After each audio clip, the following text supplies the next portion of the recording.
Hello, friends. Welcome back. I really tried. I tried to give Meghan a break, cut her some slack, try to look at her from a slightly different light. But after this recent podcast interview with Jamie Kern Lima, I had some thoughts. Jamie Kern Lima is a freaking idiot. She's 50 years old and she talks like a baby, and she must have some connections. Duchess of Sussex in her first ever podcast interview. It's happening! It's happening! I had to speed up the video in order to get through it. It was over an hour long of complete asinine, self-aggrandizing, flatulence-inhaling nonsense between these two. Jamie Kern Lima is a friend of Meghan's because she's a billionaire. She sold her makeup company, and I presume that Meghan wants to get her hooks in it like an investment for this girl. Okay, totally not age shaming because everybody grows lines, but what has Meghan done to her face? It looks like her hooded eyelids have completely changed. Maybe it's Ozempic. There were a lot of ad breaks for Jamie Kern Lima's show, her podcast, her book.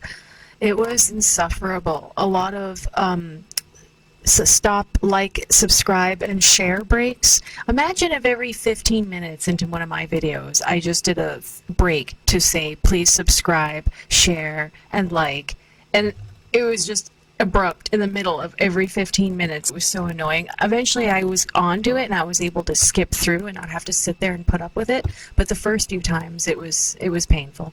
So many minutes, introductions, and ad breaks in, we finally start the podcast. Meghan is introduced, and we finally get some questions. They're not heavy-hitting, but apparently Meghan hasn't seen them ahead of time.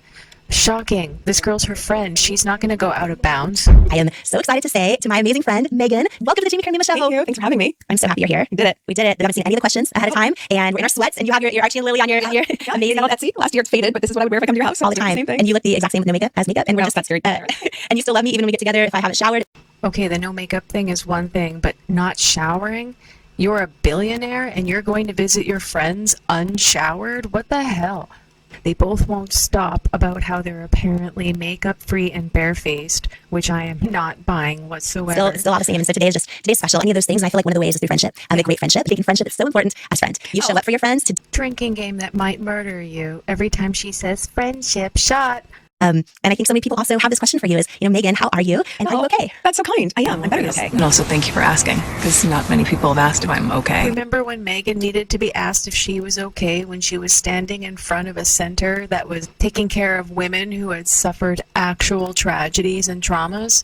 Anyway, Meghan uses this platform as an opportunity to retell a narrative of a story we've already I was heard. 13. My first job was at a frozen yogurt place called Humphrey Yogurt. Great name. I was taking the trash out from my job, and I see Yasmin in this back trash. And I was like, the courage that it took for me to go up to her. She loves to pat herself on the back, but this is a different version of the story, and I don't believe it.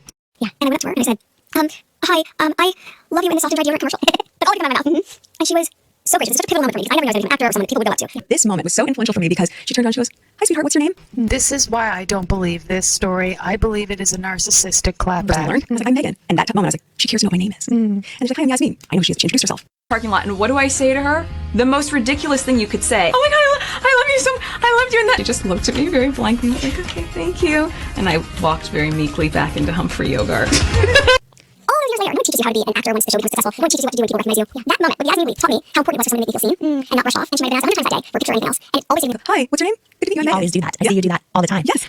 Her friend helping enforce that narrative that she always does this. You know who else always does this? Princess Catherine when she's talking to children. hi, princess. Hi, princess. What's your name? Marcel. Hi, princess. What's your name? Marcel. Hey, hi, princess. Hi, princess. What's your name? Whenever Catherine is talking to children, she always gets down on their level, looks them in the eyes, and asks what their name is. Meghan is known historically for plagiarizing, copying, sampling, whatever she wants from people. Okay guys, it's late and this is all I can handle of this video for tonight. I've watched the whole thing once, but to recap the whole thing is exhausting.